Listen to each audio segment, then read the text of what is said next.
Hello, everyone, and welcome back for another episode of FMLPK. We're going to be going over game week 33, the deadline for which is the 4th of July, 3:30 p.m. Pakistan Standard Time. But just before we get into that, at the time of this recording, two fixtures have not happened yet: Sheffield versus Tottenham and City versus Liverpool. So that we will cover the results and stuff and the impact on our decision making in the next episode. But let's get straight into it. So the first thing that I want to bring up is, just generally in terms of my strategy, that these fixtures are coming in thick and fast now. And, it's like you're gambling with your player selection now, I feel. Because especially teams who still have a lot to play for, there's an increased rotation risk. Like City still is in the FA Cup, I believe. They are, yes. Right. And the whole thing with Pep Roulette and the way he sets up his teams, and he's very, his players are perhaps more injury prone. Like we already saw with Aguero, he's out for the season possibly. So I think City assets are very tricky right now in terms of that. Then with Liverpool having won the title, what do we do with Liverpool assets? Do we keep them, or if we got rid of them, do we reinvest in them after the City fixture? That's something also we need to discuss. So let's start the first thing. What do we do with the player selection? With the games coming in thick and fast? It's very difficult because it's safe to assume that there'll be a lot of players who will be benched for teams who have nothing to play for, especially City. In my view, would do this because they're second right now. I think the only piece of silverware they can get practically is the FA Cup. I don't think they're good enough to win the Champions League. Premier League, they've already lost. So for the FA Cup, which is on the, I think, 17th or the 18th, so that's 2 weeks away. And in between that, there are 4 or 5 matches. So for City, bahut mushkil hai. It's a very tricky part of the season to get City players on. If you have them, obviously that's another debate. But to get on City players is very tricky. I wouldn't get any City player on, although I already have 2 of them, which I plan to offload in the next couple of weeks. What are your thoughts on this, Murtaza? Yeah, I feel the matchups are very tasty, man. There's something there. We'll have to see who comes out of this in the roulette. But we've got KDB. I don't know. Salman doesn't have KDB, but we got KDB. I have KDB. You do? Yeah. Oh. I don't plan to sell him. KDB, I think, of all, in my view, outside of the defenders, although the defenders are also not certain to start, but KDB of all the people would be and Ederson, but KDB is a safe bet. So I have KDB and I have Laporte. Laporte I need to ship out. KDB I'm going to keep. And just to round up what Murtaza was saying earlier, from game week 33 to game week 37, City had the easiest fixtures. I believe, on paper at least. Just the next one. Next one is Villa. They're going to eat them up. And want that. So City play, I'll tell you. City play Southampton after Liverpool. They play Southampton, Newcastle, Brighton, Bournemouth and Watford. All fun matches. If they were fighting for the title, it would have been a much different scenario. It would have been easier choice. They would have gone all guns blazing. So I think then, in terms of heavy hitters from each team, from the heavy hitting teams, you need to pick 1 or 2 players who are nailed on starters. For example, Kevin De Bruyne is the most likely player to start. And we've been saying this from the start of the season, like he's the most assured starter. So I think he's a must-have in the City team. But the other guys, it's a gamble. I mean, like Murtaza mentioned that he wanted Mahrez in his team. And my thing is that when Mahrez plays, he is going to give you points.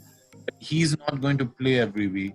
And are you really in a position to gamble that type of non-playing player right now? Is the question that one needs to ask themselves. All about the gamble now, man. So whatever player you guys are picking, you need to pick nailed on starters first. At least have 7 or 8 players in, like, your core players should be nailed on starters from different teams. 100%. Yeah. Like one of the best, I think, advices that we can give on this channel. So for City, it's Kevin De Bruyne, for sure, and I have him on my team as well, and I don't plan on getting rid of him for the moment, barring any injury, of course.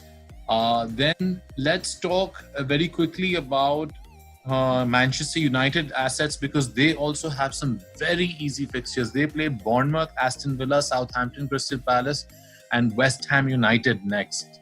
Yeah. In my view, they have a lot to play for. Yeah, they have a better defense than City.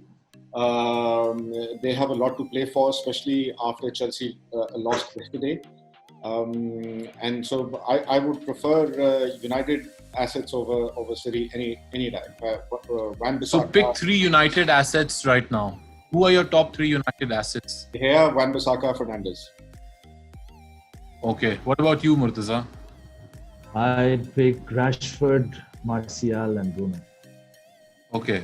So for me, I have Wan-Bissaka in my team, who just started giving points the minute I put him in. So I've been lucky in that department. And I have Bruno Fernandes for obvious reasons, because he's been on fire since he came. Now the problem, my third player is Rashford. Now the problem between Rashford and Martial is, I felt Rashford is the more consistent player in between the two. And this was very evident between the last 2 game weeks, where Martial scored those goals in game week 31. But in game week 32, he absolutely just was useless against Brighton. So that's why I would endorse Rashford over Martial. 100%, but my thing being, you got to look at players with the high ceiling. Wan-Bissaka and De Gea can give you the max shutout, an assist bonus. ये जो hat trick वैट्रिक chance वाले हैं, यही 3 हैं. So you're right. If the budget can, of course, budget constraints also. So Wan-Bissaka is for the price. The good thing with Martial is that he will definitely benefit from Paul Pogba and Bruno Fernandes being in the middle of the park, because now there's 2 creative players who can feed him instead of just the one previously.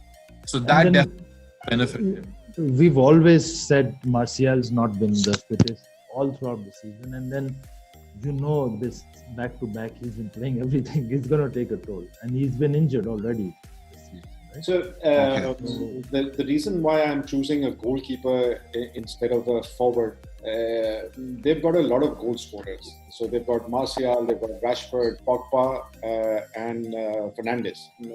So they've got 4, but only 1 goalkeeper.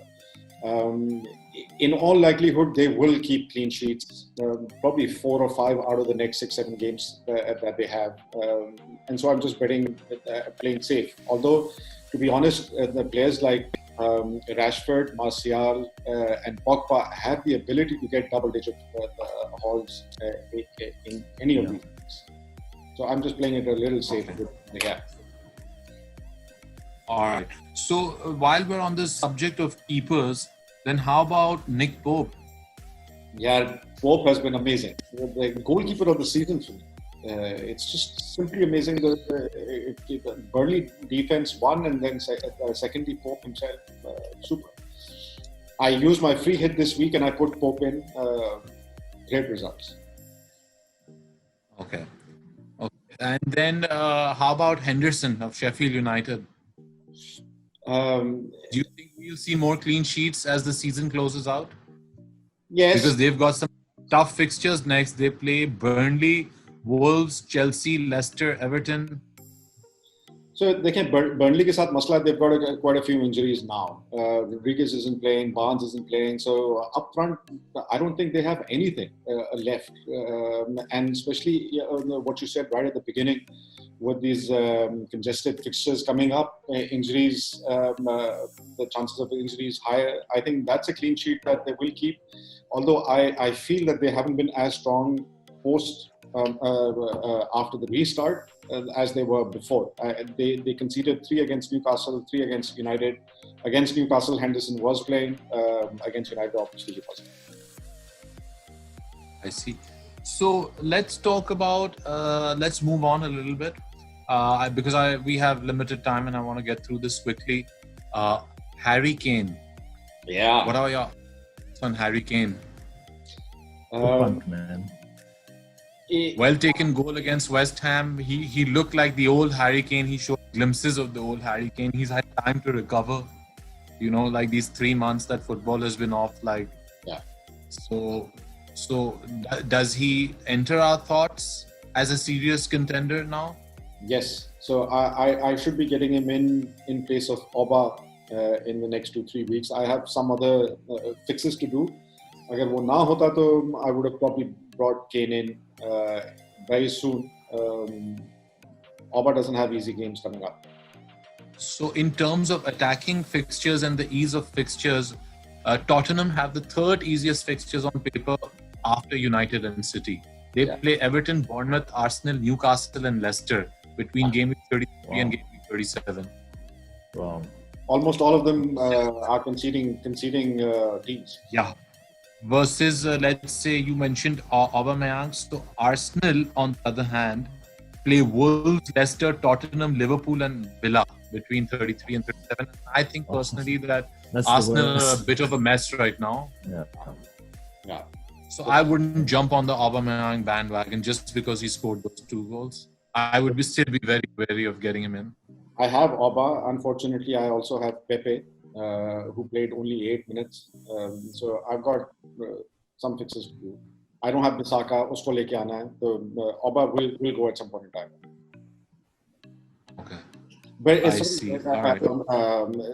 On that point, the other way of looking at it is that Oba is currently sitting at the top of the goal scorers list at 19. Yes. Salah is at 17.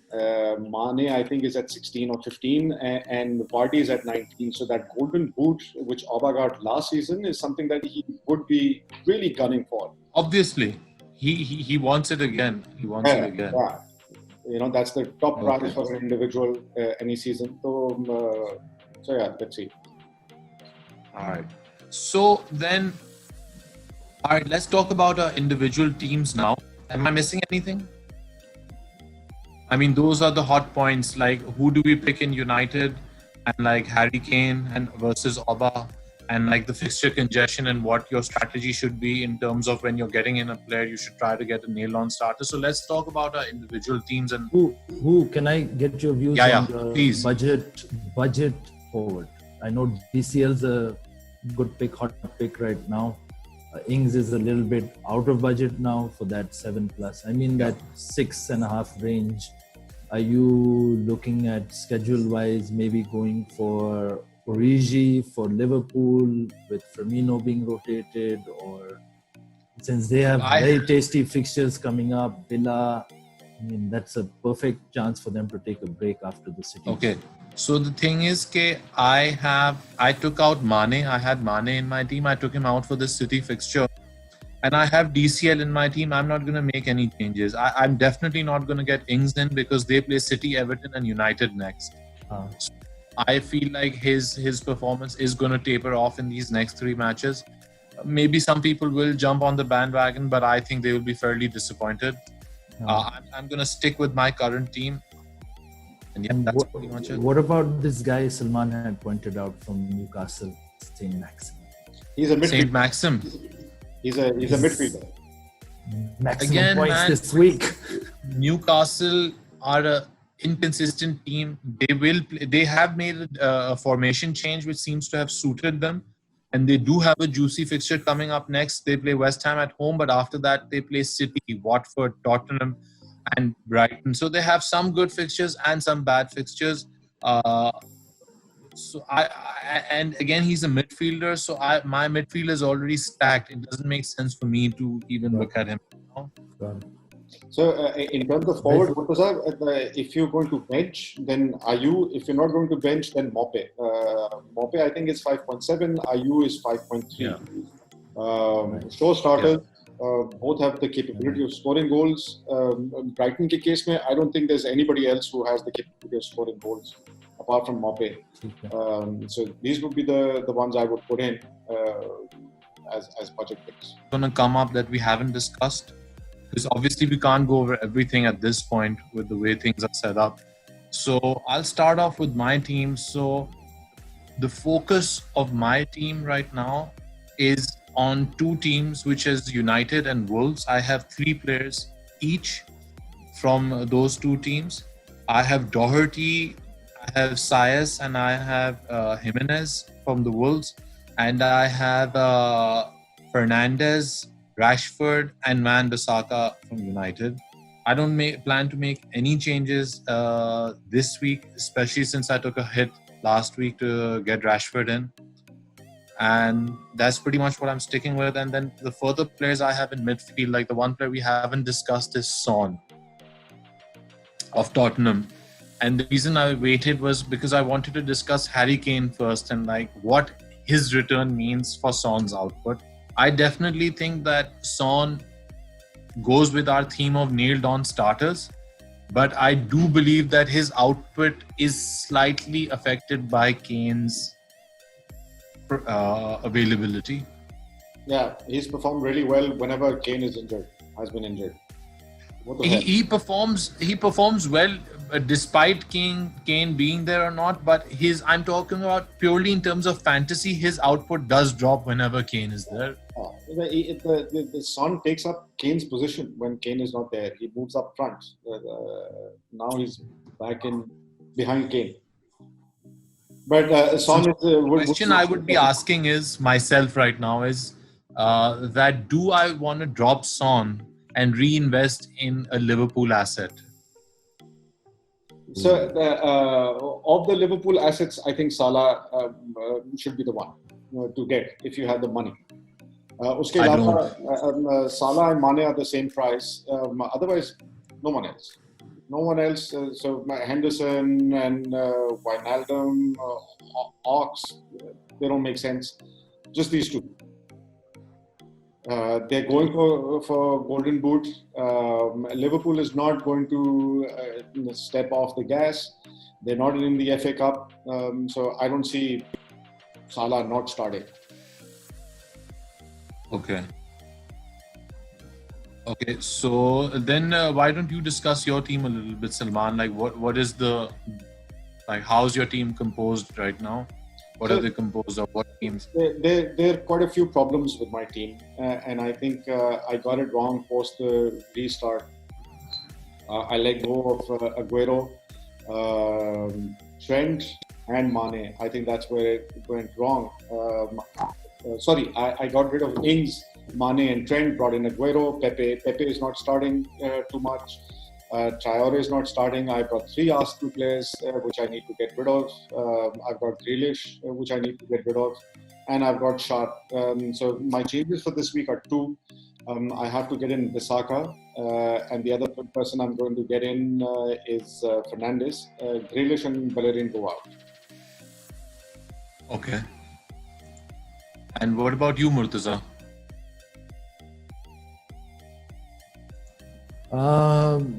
I'm 6 players, the same as you. The 3 Wolves and 3 Man U.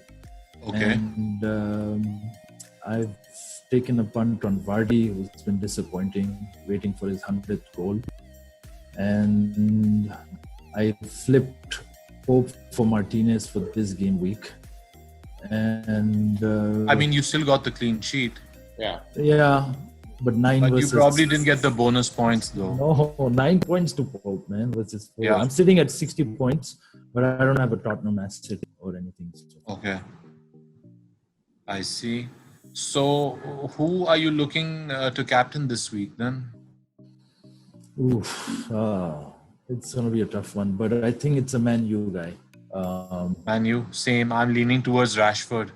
Yeah, Rashford or Fernandes, and it seems safe. Yeah. Although KDB goes up against Villa next week, so that's... Yeah. That's tempting.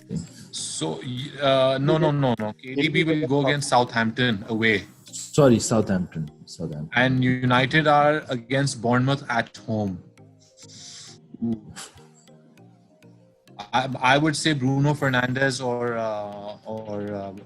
Rashford for me as captain choices. If I had Alexander Arnold, I would keep him as captain. Yeah. Ooh, nice one. But again, we have to see what type of team is going to play against City tonight. And like how many minutes all these players are getting before like we obviously make our final decisions. I'm decided I'm definitely not making any changes this week. What about you guys? Any changes planned? Yeah, मैं तो बता दिया. Bissaka and Fernandes come in. Grealish and Bellerin go out. I've got quite a bit of money in the bank, so I'm going to do that. Would you consider taking a -4, Salman, and making 3 changes?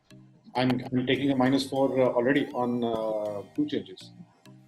Okay. I'm doing that because I'm very hopeful, barring Fahad's any comments, that United will keep a clean sheet against Bournemouth. So that's 6 points for Bissaka. So that offsets the -4.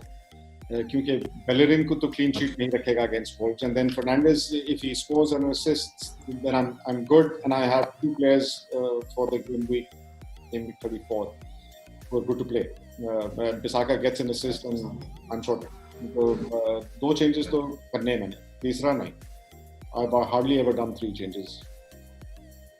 All right. And captain is going to be either Bissaka or Fernandes. Nice. Got it.